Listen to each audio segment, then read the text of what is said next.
screaming. Hello, good afternoon, and welcome to the OMNI Coalition News Show, aka TOCNS. This show is an amalgam of strange, weird, bizarre, off-the-wall, and otherwise things you don't normally see anymore from most news sources these days.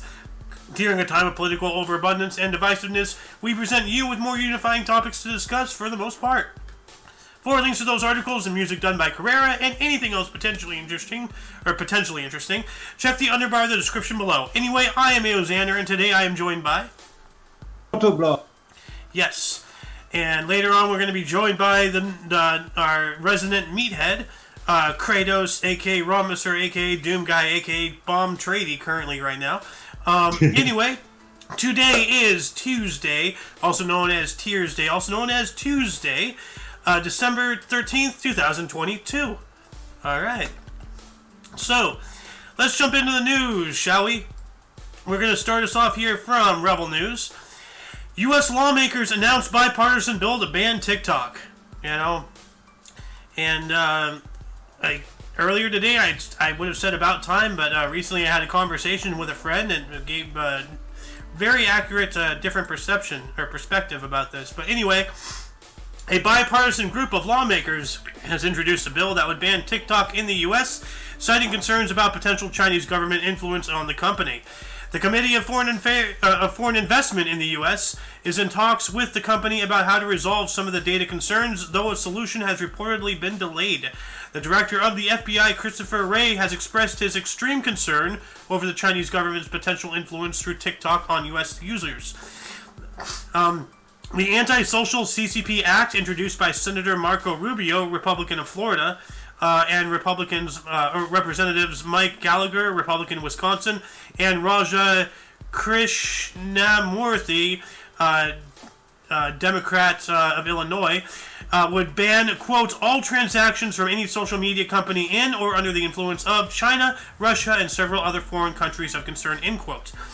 The bill explicitly names ByteDance and TikTok as subject to the restrictions in the bill, quote, until the date on which the president certifies to Congress that the company no longer meets any of the conditions described, end quote. So, and for further reading, please refer to the underbar of the description, to continue on this this article yourself. But I'd say this is a good thing, but at the same time, I'd say it's a bad thing because of what my friend Speedweed, or our friend Speedweed, said. There are a lot of people, up and coming, blooming content creators that TikTok is their primary source of income and something for whatever reason, and outright banning something like this is not good to them. And I really wish he was on the show here to express his opinion himself and actually give that viewpoint. But it is very valid, So, but if we're not going to outright ban them, then what do we do? How do we prevent China from continuing to do what they've been doing for the past, 10 some odd years, even longer? Especially the past couple years, it's really bad. But how do you just flip the switch like that, without outright banning a program like TikTok, Yeah. There are hardworking people who make their living with the videos, and one of their platforms is TikTok, and so essentially that will take away part of their livelihood. But on the other hand, also the concerns about the data safety are understandable, and the foreign influence. Mm-hmm. And I see Sohan has joined us. Welcome to the show. How are you doing today? All right. Do you have anything to say about, banning TikTok, not banning TikTok? Where do you stand on this? Yeah. Funny that you mention it. I remember a certain president wanted to do the same exact shit, but they kept on, ridiculing him over it, and we already know who it is. Yep. Trump wanted to do the same thing, but honestly, no, because we have a different side of TikTok that they're not seeing in China. Over here, it's like e-thoughts and shit because their algorithms shit. But over there, you have more positive and uplifting shit. Yeah. Well, and as I was telling our friend, as well, everybody wants to get, everybody wants to have a TikTok. Everybody wants to be YouTube famous. Everybody wants to be known on Twitter. Everybody, wants to be a movie star, some kind of rock star. But at the end of the day, somebody has to pick up a shovel. Somebody has to keep the water going. Somebody has to keep the power on. Correct. And it's not like those blue collar positions are any are short of any openings. So Nope. Any up and coming budding TikToker, might have to put their plans on hold for a couple of years and go get a shovel job or something, because society does need its wheels turned. If everybody's on TikTok making videos, who's keeping the sewage going? Actually, So if you get those shovel jobs, it will open new horizons for you to buy better equipment yes, exactly. Boom, right for there. your videos. Yes. Yeah. So anyway, let's move on up here. More from Rebel News here. Attorneys supervising FTX bankruptcy proceedings. Company run by grossly inexperienced executives who went on a $5 billion spending binge. Wow. Yeah, we were talking about this the other day, or just yesterday, actually. Well, we've spoken about this a couple of times, but it says here, attorneys supervising FTX bankruptcy proceeding, yeah, we've already read that. At the House Financial Services Committee hearing on Tuesday, current FTX CEO John Ray III testified after former FTX CEO Sam Bankman-Fried was arrested and charged with financial crimes. Ah, so he was arrested. Good. Yeah. Well, I thought he was out in the Bahamas vacationing, trying to avoid. Did they arrest him in the Bahamas? They probably expedited his ass. I hope they did. It says he was arrested Monday night by authorities in the Bahamas in the day trial. Yes! Yes! Justice! Says Ray, who previously managed the collapse of fraudulent energy company Enron. Oh, wow, Enron. Oh, I remember that. That's a name I haven't heard from in a while. Wow, so, they're tied with Enron. Whoosh! Oh, man. He told lawmakers that he was working to mitigate to the greatest extent possible the harm suffered, yeah, sure, by customers and investors. He repeated earlier assertions that FTX was the worst failure of corporate controls he has witnessed in his entire career. Oh my goodness. Oh, funny. Yeah. Bankman-Fried was previously scheduled to testify before lawyers and now faces fraud and money laundering charges from the Securities and Exchange Commission and other federal agencies. Ray added that his team is attempting to implement corporate controls such as accounting, cybersecurity, human resources, and risk management operations while working around the clock to locate FTX assets. And then I'm going to read this last article here, or not article, but paragraph. He stated that the FTX executives embarked upon a spending binge over the past year, spending as much as $5 billion on a, quote, myriad of business and investments, many of which may have been worth only a fraction of what he was paid for them, end quote. So, whoosh. Holy shit. Man, dude, as soon as that Enron was dropped, I'm like, oh my god, this is big. Dude, as soon as he drops the E word, it. Man. Well, all I can say is thank God justice is being served. And Protoblob, you said that he was arrested last night in the Bahamas? The Daily Wire says that. It's the article that is quoted here, but it's above what is quoted there. Alright. Well, you heard it here as well, people. This guy is now finally going to be facing some charges. And, yeah. Wow, this is, what a great time during a financial collapse to bring people like this to justice. So. Man, honestly, I'm throwing him under the bus.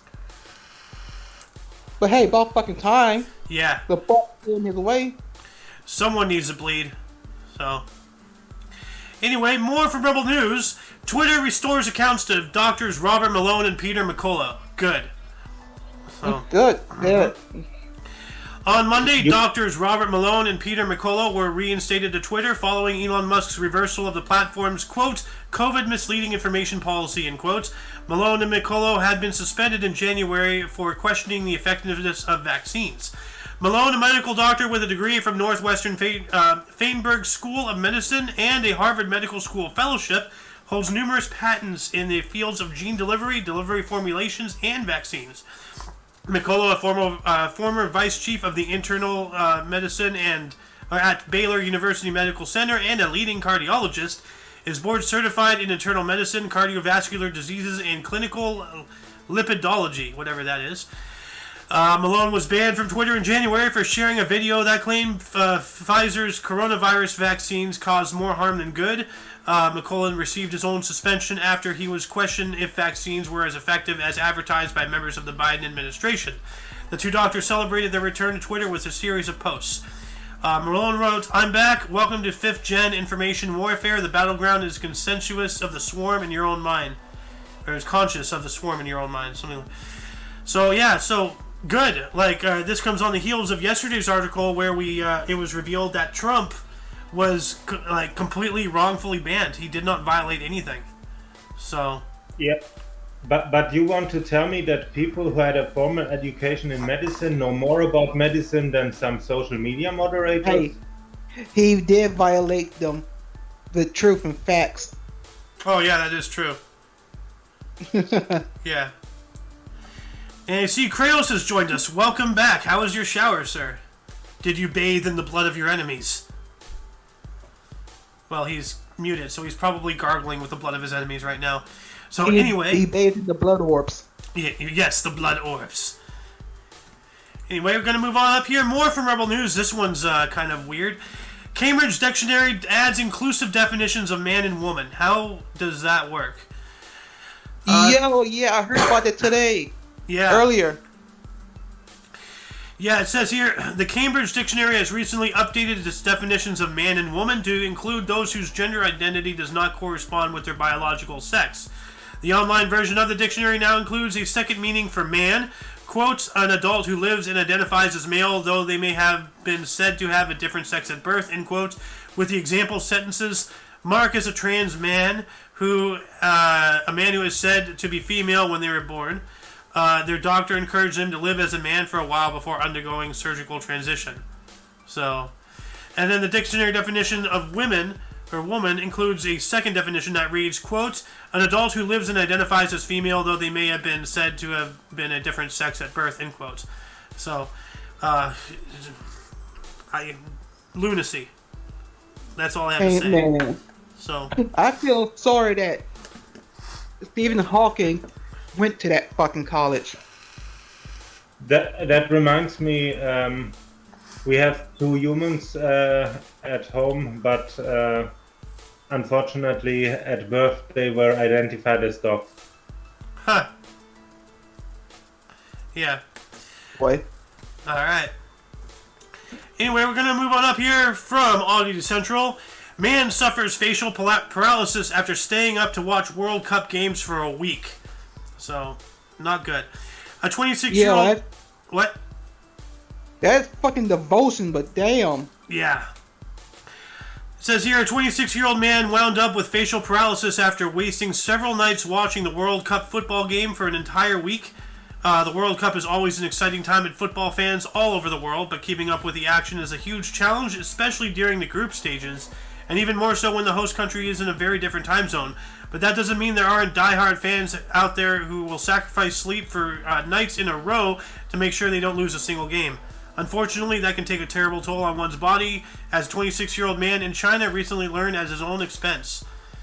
Now, Mr. Cao, a Chinese football fan from Wuhan in Huaibei province who lost not one night but an entire week's worth of sleep trying to watch all World Cup games, wound up in the hospital with facial paralysis. Even though China didn't qualify for this year's World Cup, Cao would make it a priority to drive straight home after work and watch the games from around 6 p.m. to 6 a.m. and then go to work a couple of hours later. Good Lord! He must have been an Argentina fan. Wow. A while ago, a few years ago, there was this guy in an internet cafe who played something for 11 days straight, I think, and then died. Yeah, wasn't that Korea? It could be. I think so. Sound like South Korea.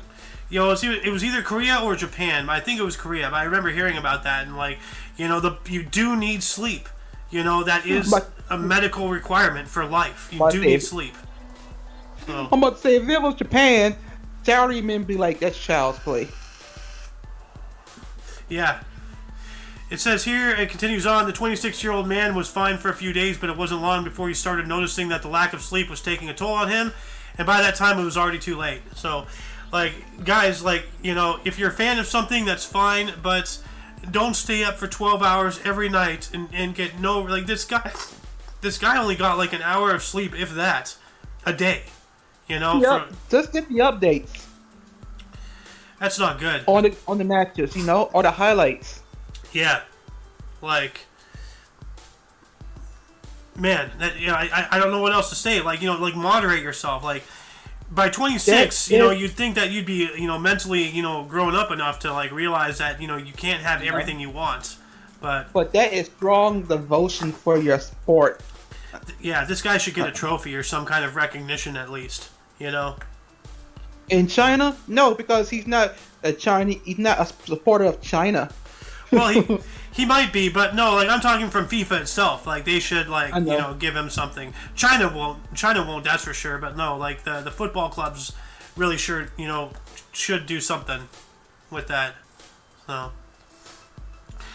anyway, let's move on up here. This is kind of a sad story here. From the Mirror, a 2-month-old baby dies after parents left him to sleep in a box and garden shed. Why? A baby shut away in a shed during lockdown died when his carry cot tipped over tipped off a cardboard box head first, causing him to suffocate. A hearing said, "Ooh." The tiny tot, who was 2 months old, was put in the outhouse by his mother and father at the home, as the home was overcrowded, causing issues between the two. So wow. So your home is too much full of crap, so instead of taking crap outside of the shed, you put a living, breathing human being somewhere else because apparently it's valued less than the crap you have in the house. What? Some people don't need children. Some people should become eunuchs, really, you know? It continues on here. Judge Stephen Parker told proceedings at a private family court hearing in Liverpool the couple had been arguing as they had lack of sleep and intimacy.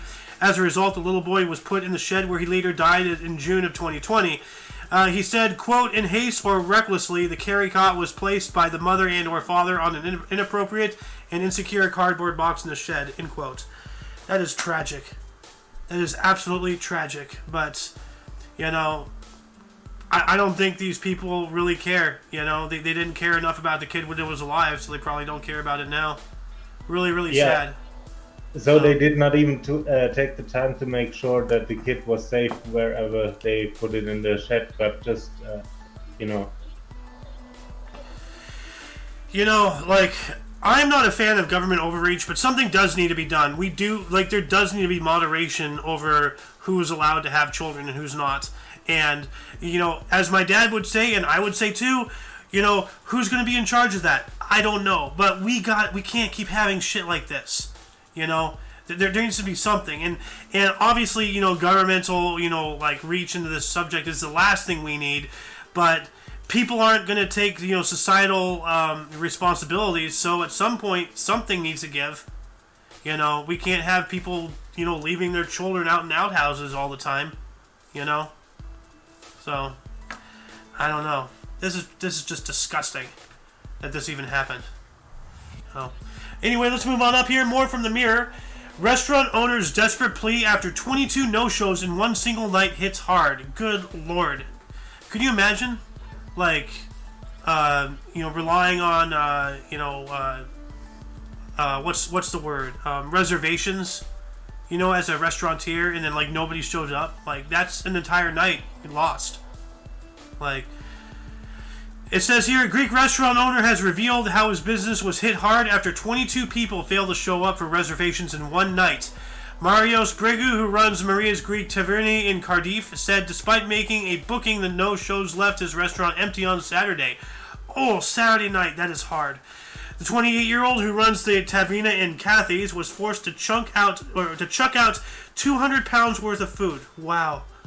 He said, "It hurt me so badly to do that. Quote, we had a table of 20 and 10 booked in, 30 people in total. We set the tables up and moved the restaurant around early evening to accommodate these, turning away other bookings. On the evening, the 8 guests in total arrived over the bookings," end quote.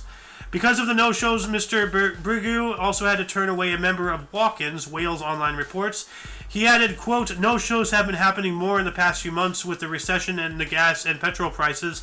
I don't charge people a deposit because I know we are all struggling in the same boat," end quote. Well, maybe you should start charging a deposit because, especially with how things are going today, I wouldn't be too surprised that people, would be politically motivated to create a reservation and not show up just to cost the restaurant money if it's owned by somebody of a particular ethnicity, or political standing.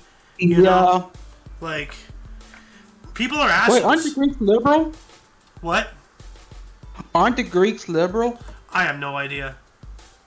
I mean, it would make sense,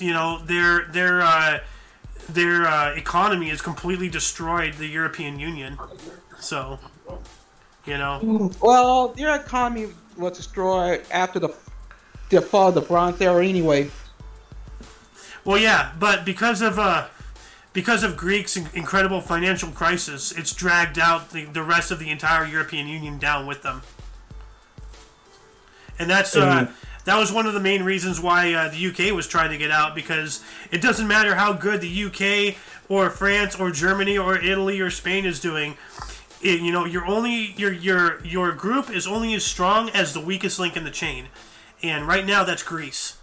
So, as far as I'm aware of, economically that is, but.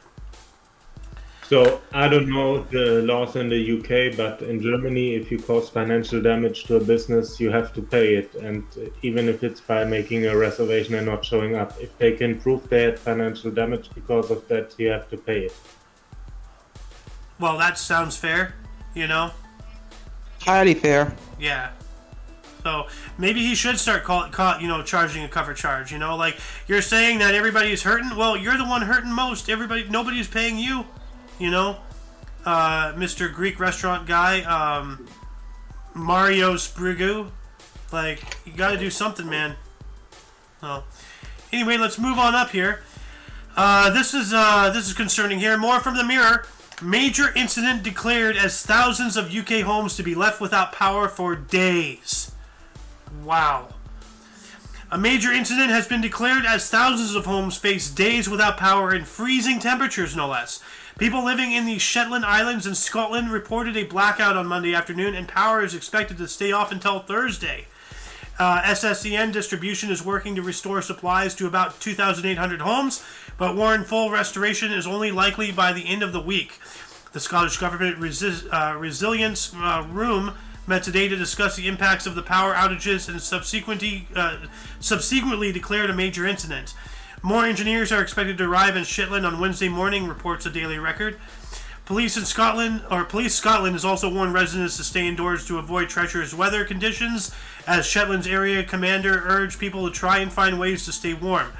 So far, power has been restored to more than 2,500 properties, with 2,800 currently off supply in Vaud, Wallasey, Bray, Tumblin, Yell, and Unst.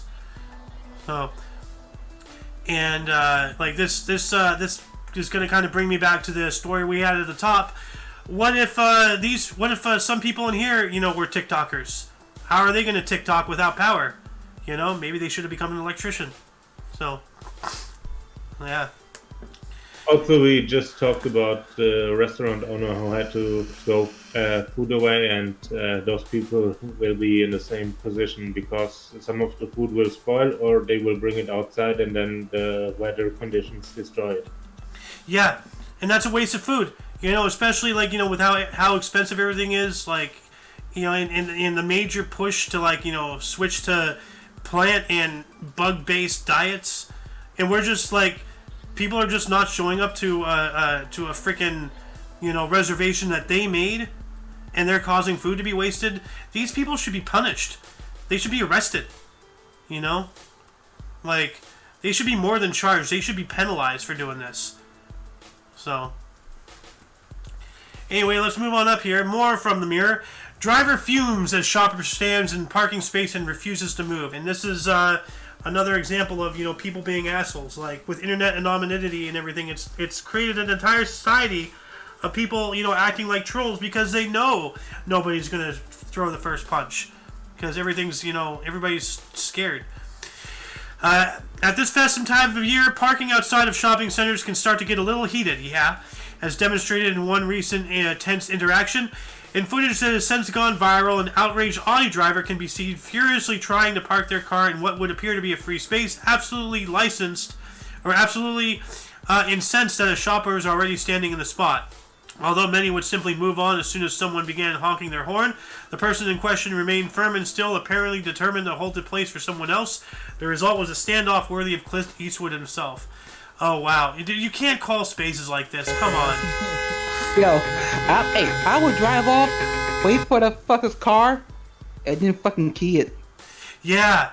Yes. Black math. And hey, if anything, you're providing a job. You're forcing somebody to go and go to a paint shop or something, or buy one of those markers or something. Like you're stimulating the economy if you're doing that. So good on you. Yeah, but you know what? But just out of context, I'm not saying do it. I'm just saying that's what I would do. Yeah. For your audience, So let it be on record, we do not condone the keying of cars, but we understand if you do. So but I'm not gonna key the car with a key. I'm gonna fucking mark it with a marker. Just right cunt on your fucking car. Yes. Just get normal paint or something. Just yeah. Anyway, let's move on up here. From UP. I'm sorry. What's up, Blob? Oh yeah, don't destroy the property of others. Yeah, don't. Unless they deserve it. But hey, that's your call. We're not saying one way or another. But markers can be washed off. Yeah. Yeah, true. Anyway, from UPI, also known as UPI, Texas man amasses collection of 24,268 video games. I'm pretty sure that's laughable compared to many people's Steam libraries. Wait, it depends on which games. Yeah. Some games, like Earthbound, are $700 right now. Jeez. For the Super... Yeah. Anyway, it says here, the Texas man who holds the Guinness World Record for largest collection of video games said his collection has now grown to 24,268 games. Just one game too short. Antonio Romero Monteiro of Richmond was originally awarded the record in December of 2021 when his collection totaled 20,139 games. So in the past year, he got another 3,000 some odd games. 4,000. Actually, 4,100 some odd games. Says here, continues on, Guinness World Records says Monteiro, whose collection spans more than 100 video game consoles, I didn't even know there was that many consoles, now owns a total of 24,268 games, amassing a collection worth an estimated $2.1 million. Whoa. Quote, originally my collection focused on purchasing and repurchasing some of the games I played in my youth, Monteiro told Guinness World Records. Slowly it expanded to include games I always wanted to play but hadn't had the opportunity to, and eventually expanding to completing collections for individual systems, end quote. So, wow. This guy has a huge backlog. What do you want to bet? If he just spends 1 minute playing every game individually for the rest of his life, he won't be able to get through all of his collection. Yeah. Yeah. That's a lot of games. Anyway, here's a cool story. More from UPI. 90-year-old woman receives her college degree in Illinois. You go. It's never too early to get some education, or never too late to get education. A woman who dropped out of college a few semesters shy of graduation was finally presented with her bachelor's degree at the age of 90 at Northern Illinois University.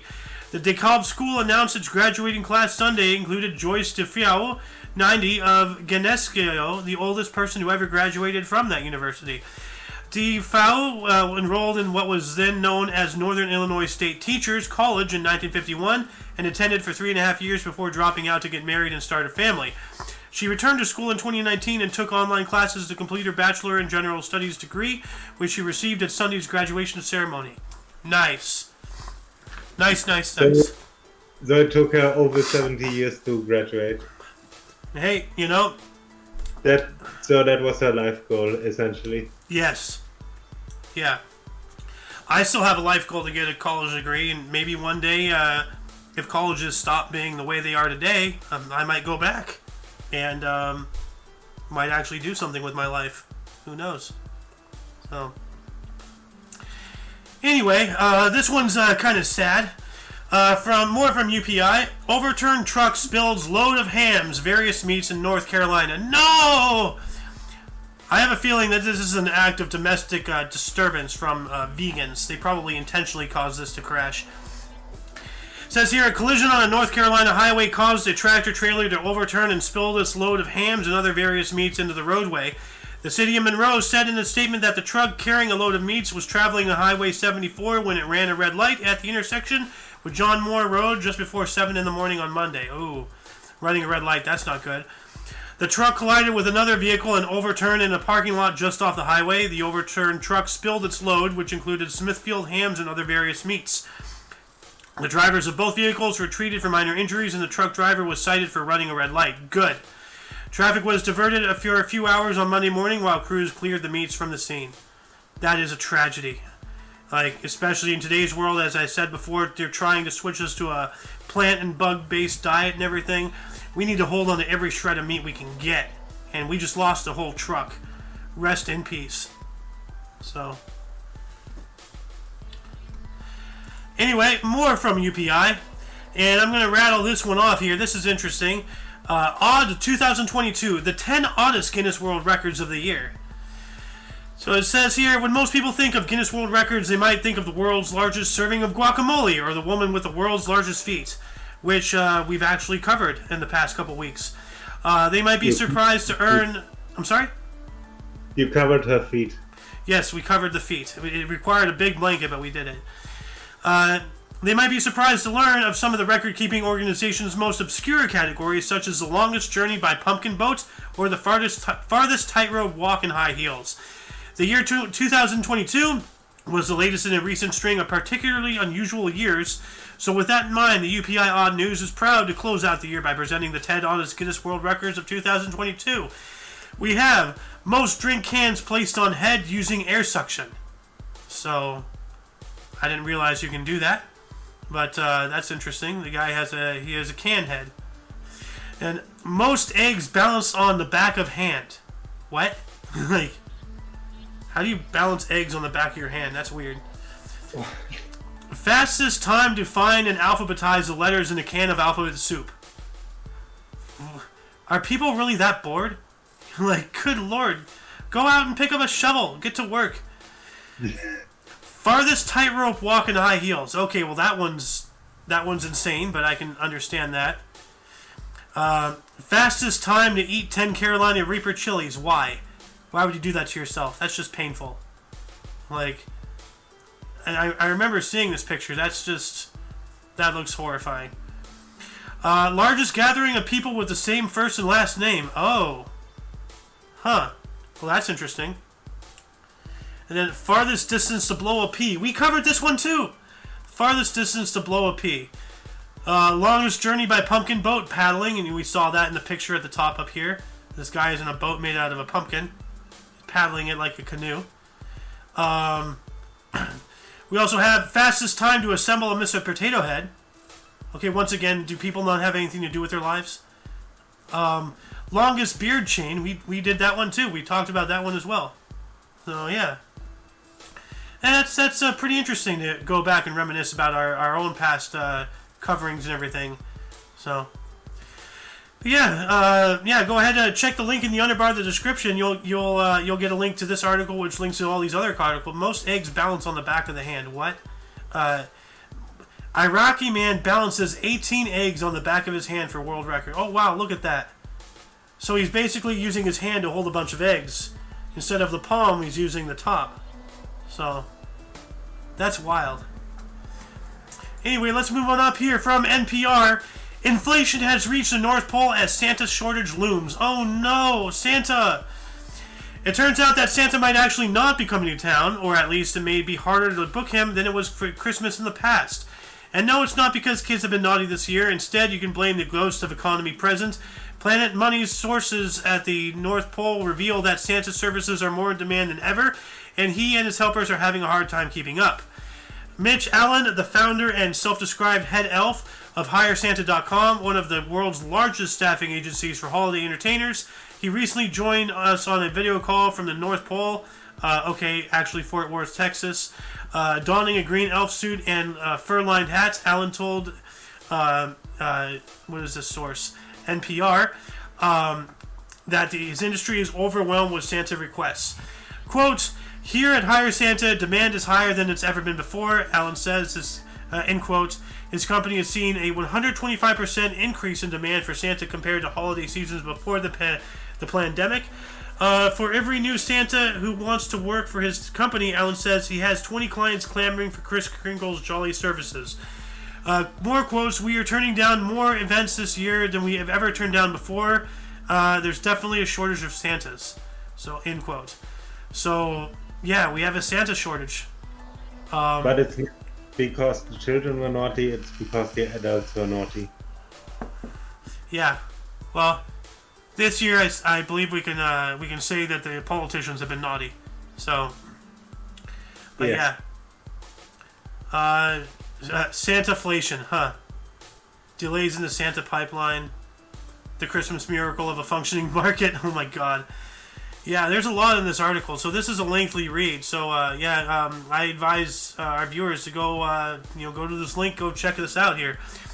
Anyway, our last but not least article here. This one's really interesting. From AP News, Mars rover captures the first sound of Dust Devil on Red Planet.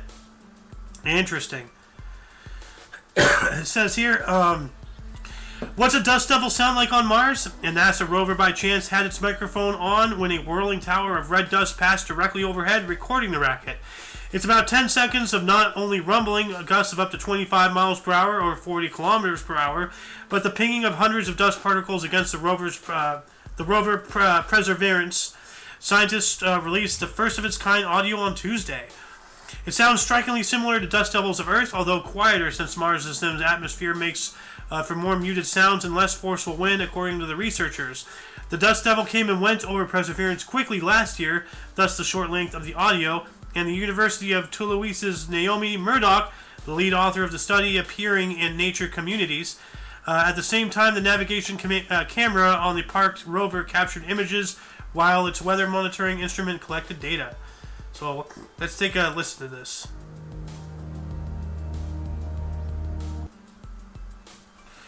As soon as it loads. Well, it doesn't appear it's going to load. So here we go. So let me pause the music here.